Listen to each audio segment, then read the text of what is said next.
tapi keduanya tidak menjelaskan apa arti kata itu. Memang Al-Quran sering meminjam istilah-istilah non-Arab seperti bahasa Ibrani, tetapi setelah ditampilkan dalam Al-Quran, istilah-istilah itu selalu mengandung muatan makna baru yang berbeda dari arti lamanya.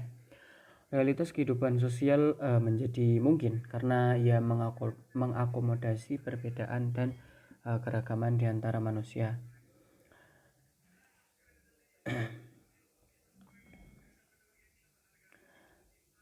Kata Nabi terulang 75 kali dalam 20 surat. Sedangkan kata naba terulang 29 kali dalam 21 surat. Salah satu ayat yang menyebutkan kata Nabi adalah surat Maryam ayat 30 dan 31. Dalam ayat ini Isa menjelaskan bahwa dirinya sebagai hamba Allah biasa, maksudnya bukan putra Allah.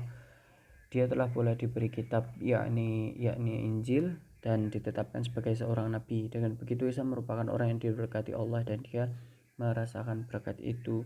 Dia mempunyai misi kenabian yang tujuannya untuk menegakkan sholat dan menunaikan zakat seperti dijelaskan sebelumnya, bahwa pengertian tentang istilah nabi berkaitan dengan naba yang maknanya berarti berita, kabar, warta atau cerita.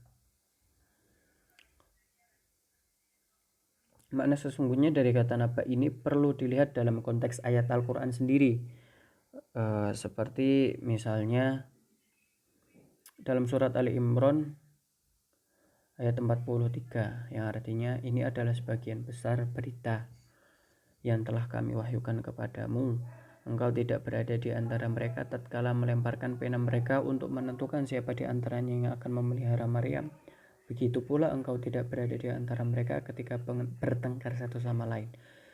Pembicaraan tentang tema Nabi, naba atau prophet dan kenabian tidak terlepas dari Rasul atau Rasul dan kerisalan atau arisalah.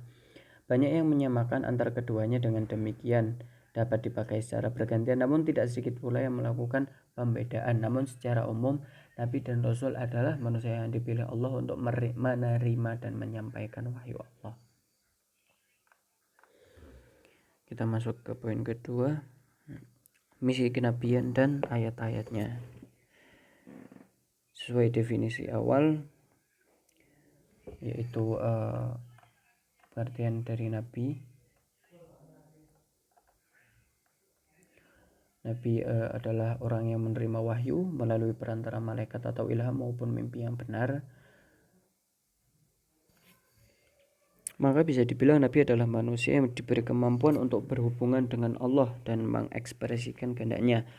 Pengiriman para nabi atau rasul oleh Tuhan merupakan perwujudan adanya garis perbedaan antara langit dan bumi dan antara Tuhan dan makhluknya. Maka dalam hal ini Hamudah Abdalati menyatakan bahwa tujuan kenabian adalah menunjukkan apa yang dapat diketahui manusia dan mengejar apa yang tidak atau belum dimengerti ataupun diketahui oleh manusia.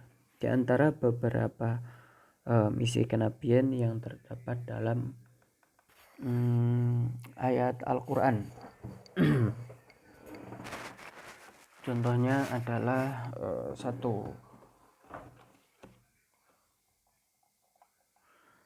mengajak manusia untuk beribadah pada Allah. Ini adalah tugas dasar dan sasaran para rasul, yaitu terdapat dalam Quran surat An-Nahl ayat 16.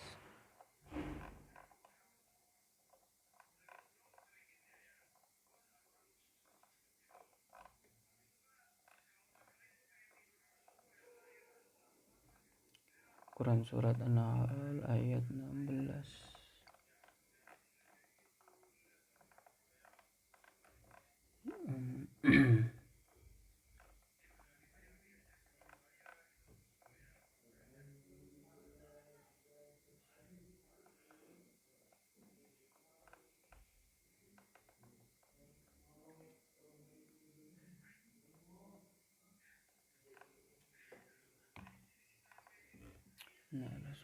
Surat Quran surat An-Nahl ayat 16.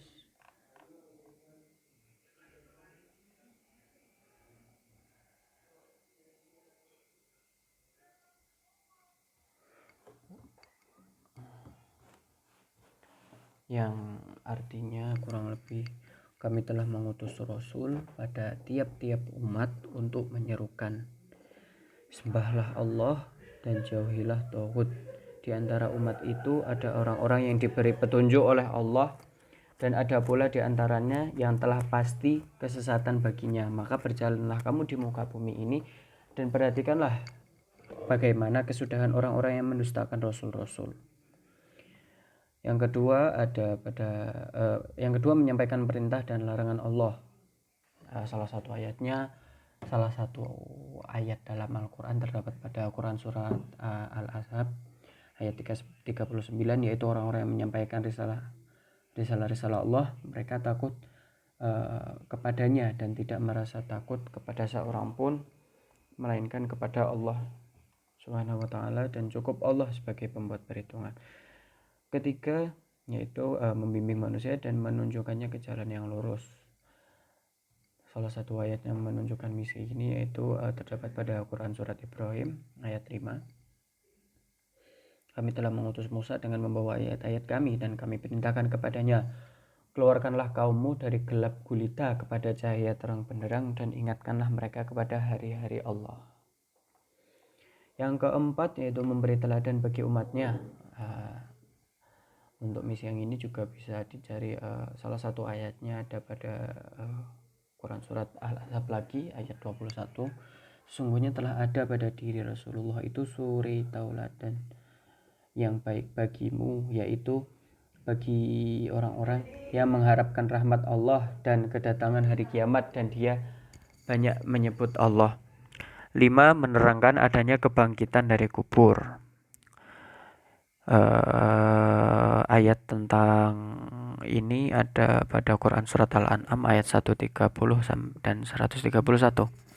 Wahai golongan jin dan manusia, apakah belum datang kepada kalian rasul-rasul dari golongan kamu sendiri yang menyampaikan ayat-ayatku dan memberi peringatan kepada kalian terhadap pertemuan dengan hari ini? Mereka berkata, kami menjadi saksi atas diri kami sendiri, kehidupan di dunia telah menipu, dan menjadi saksi atas diri mereka sendiri bahwa mereka adalah orang-orang yang kafir.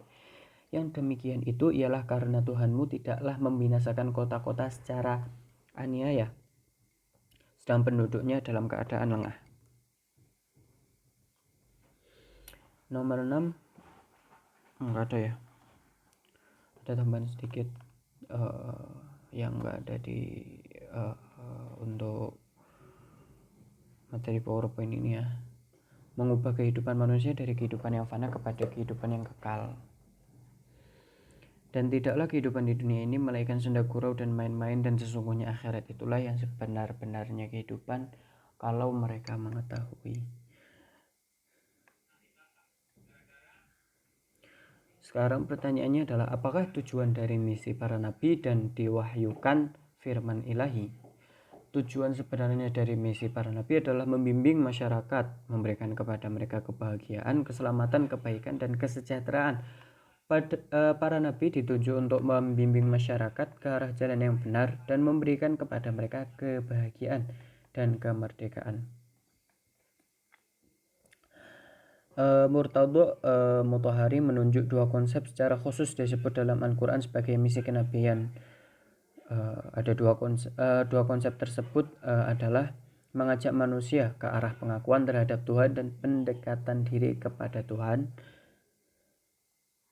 menegakkan keadilan dan kesejahteraan dalam masyarakat manusia. Semua ajaran Nabi merupakan semacam perkenalan kepada kedua konsep tersebut.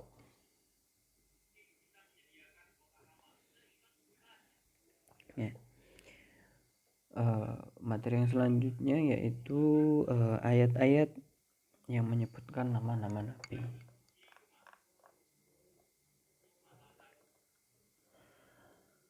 Al-Quran sebagai sumber otoritatif ajaran Islam tidak secara definitif menyatakan jumlah para nabi dan rasul dan tidak secara spesifik menyatakan urutan kronologis kenabian. Namun yang pasti pemahaman dan tafsir atas redaksi tekstual Al-Quran mengarah ke pemahaman bahwa kenabian yang pertama adalah Adam yang dipilih Allah Subhanahu wa ta'ala.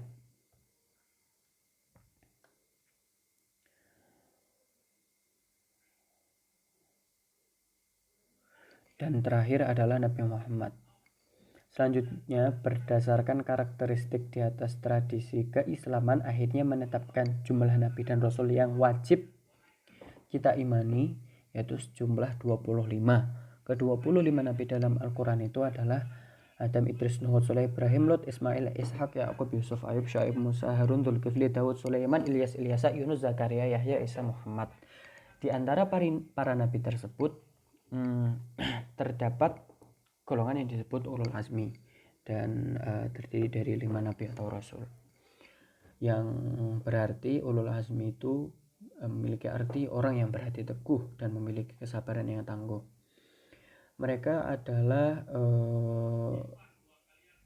Muhammad, Ibrahim, Musa, Isa, dan Nuh.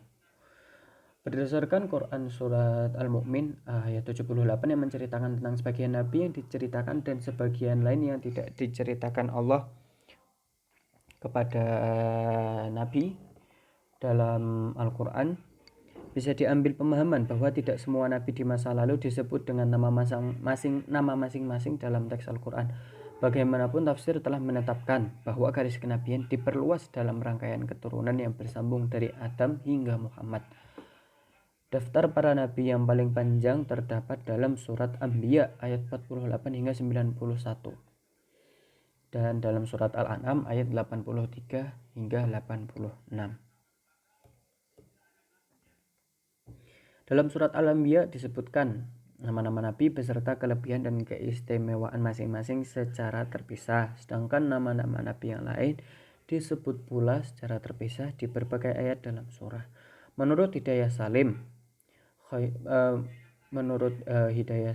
Khidir termasuk Nabi Khidir.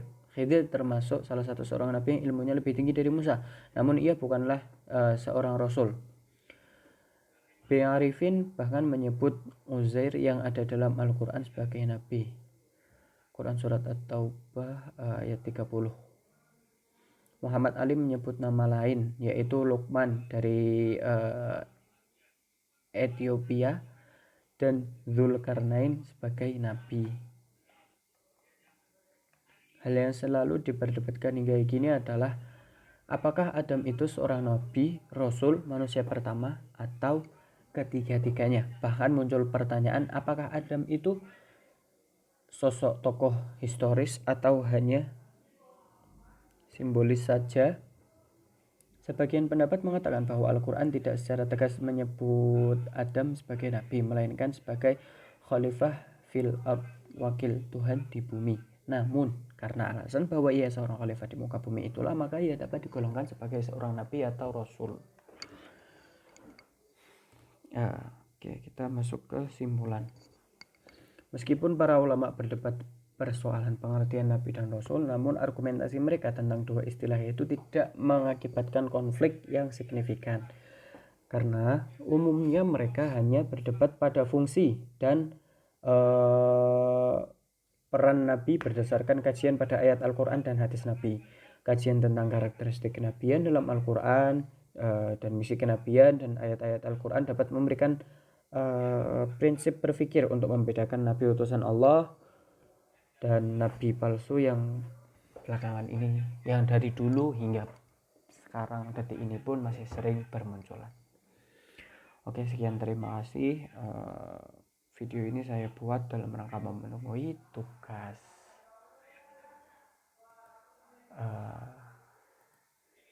dari Kak Brodi. Terima kasih telah menyaksikan,